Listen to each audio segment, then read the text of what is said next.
जगन्नाथ जय जय जगन्नाथ जय जगन्नाथ जय जगन्नाथ जय जय जगन्नाथ।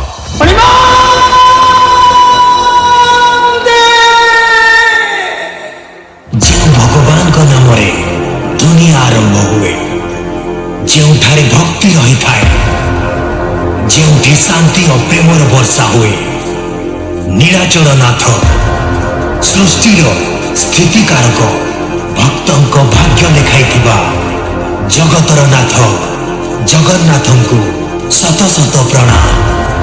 ଜୟ ଜଗନ୍ନାଥ ଜୟ ଜଗନ୍ନାଥ जय जगन्नाथ जय जगन्नाथ जय जय जगन्नाथ जय जगन्नाथ जय जगन्नाथ जय जय जगन्नाथ।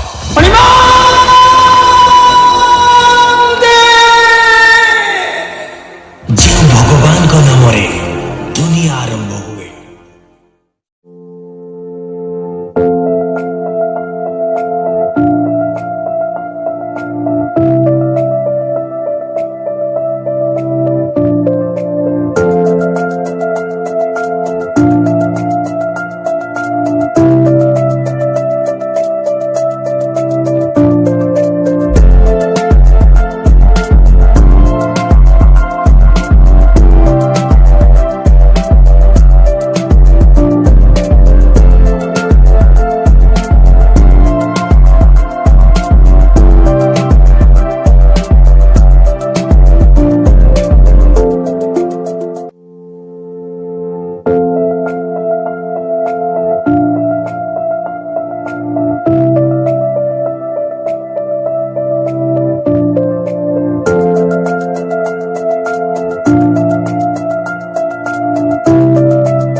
सात के देश की ओर निकल पड़ते हैं, जो आज का ईरान है। महीनों की लंबी यात्रा के बाद सांप 18 मादा ब्राह्मण परिवारों को साथ लेकर कोणार्क लौटते हैं और सूर्य मंदिर में पूजा शुरू हो जाती है।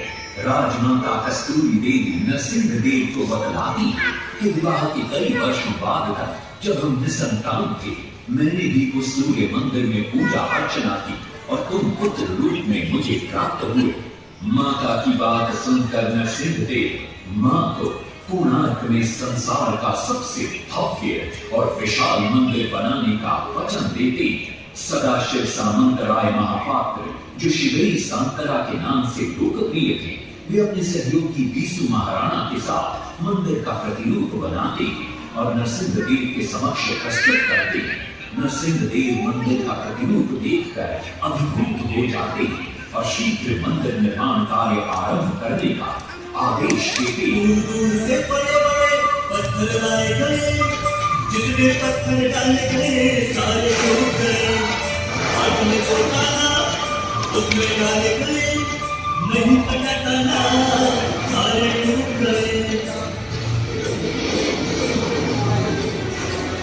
सिर्फ सांतरा हुए परेशान, किस विधि मंदिर बने। सिर्फ सांतरा हुए परेशान, किस विधि मंदिर बने। एक दिन वे चिंतामग्न कोणार्क लौट रहे थे, तभी उन्हें प्यास महसूस हुई। उन्हें पास ही में एक कुटिया दिखाई पड़ती है, जहाँ एक बूढ़ी औरत से उनकी भेंट होती है। शिवई सांतरा पानी मांगते थे। बूढ़ी औरत पानी के साथ गरम गरम भोजन भी लेकर आती है। वे थाली के बीच में हाथ डालते हैं, जिससे उनका हाथ जल जाता है। तब वो बूढ़ी औरत मुस्कुराकर कहती है, तुम तो शिवई सांतरा की तरह बीच से भोजन उठाकर खा रहे हो। ये सुनकर शिवई सांतरा को अपनी भूल का एहसास होता है। माता रामचंद्री ने उपाय सुझाया, समझे शिवई सांतरा।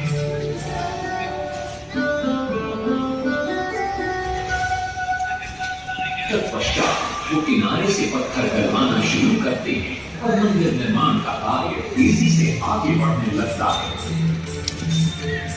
1200 शिल्पियों ने 12 वर्ष में मंदिर बनाया। पूरे साथ सजा धनिरथ के समय जो चरक बताया।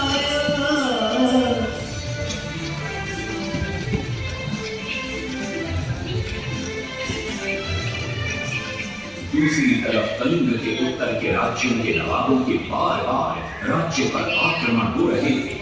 इन आक्रमणों से क्रोधित होकर नरसिंह देव अपनी विशाल सेना को लेकर युद्ध के लिए निकल पड़े।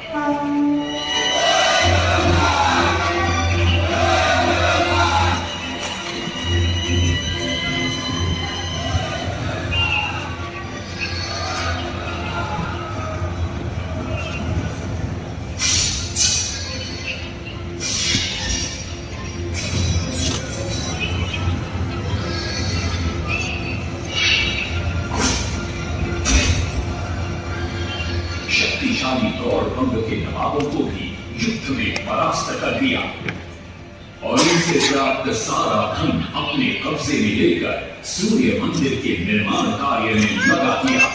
1200 कारीगरों के अथक प्रयास से 12 साल बाद विशाल और भव्य सूर्य मंदिर बनकर तैयार हुआ। उस समय के लोगों में वास्तुशास्त्र, ज्योतिष शास्त्र और खगोल शास्त्र का जो ज्ञान था, उसे देखकर आज के बड़े बड़े वैज्ञानिक भी आश्चर्यचकित रह जाते हैं। कई प्रयासों के बाद भी मंदिर के गुंबद पर कलश स्थापित नहीं हो पा रहा था। क्रोधित नरसिंह देव ने आदेश दिया कि कल प्रातः काल तक यदि कलश स्थापित नहीं हुआ तो सबके सब धड़ से अलग कर दिए जाएंगे। सभी शिल्पकार घोर चिंता में डूब जाते हैं।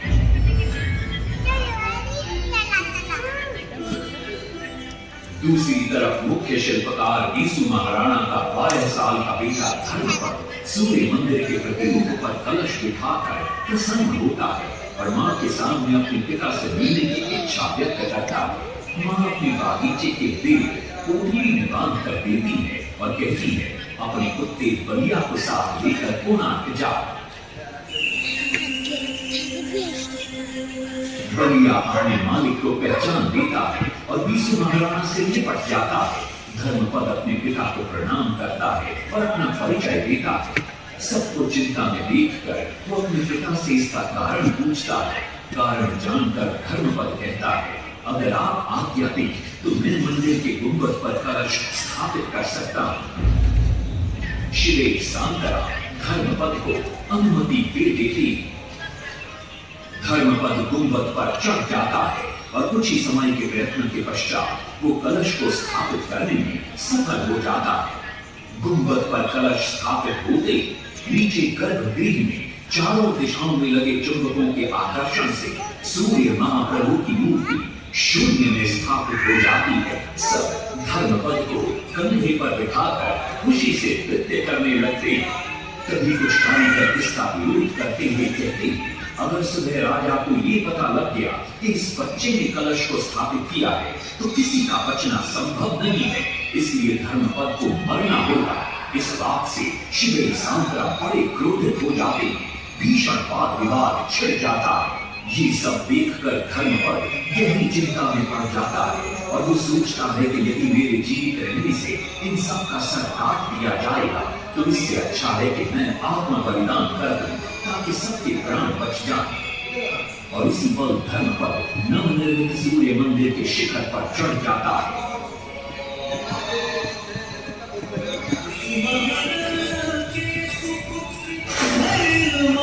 कलश बिठा के त्याग दिए निज प्राण, शिल्पियों का मान बढ़ा।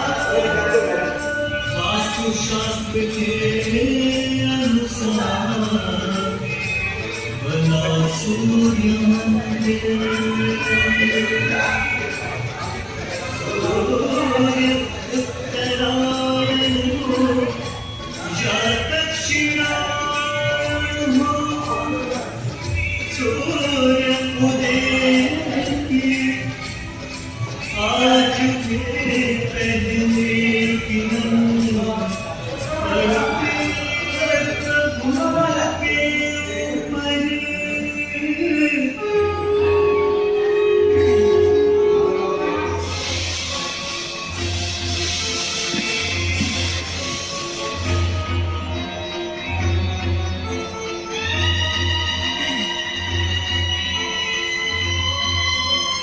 तभी वहां नरसिंह देव भी आ पहुंचते हैं।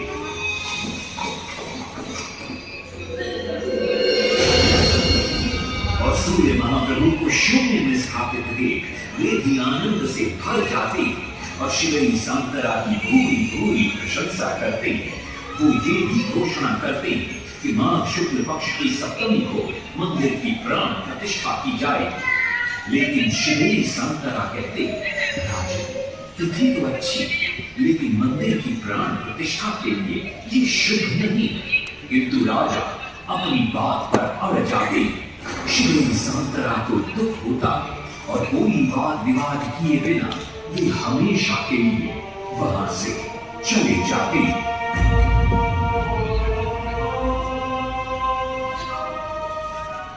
पूर्व निर्धारित तिथि पर मंदिर की प्राण प्रतिष्ठा संपन्न होती है।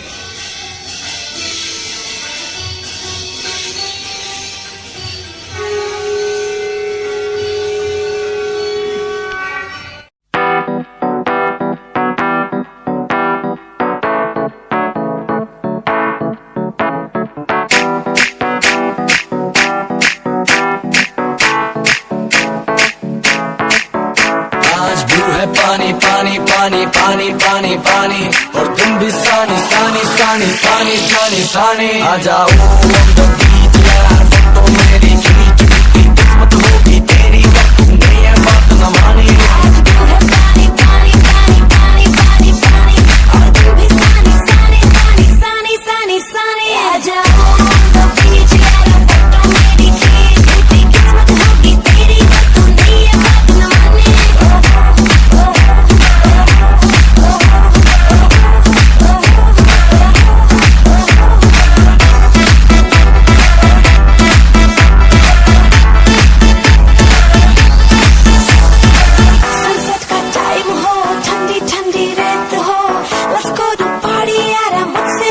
wait to hold music.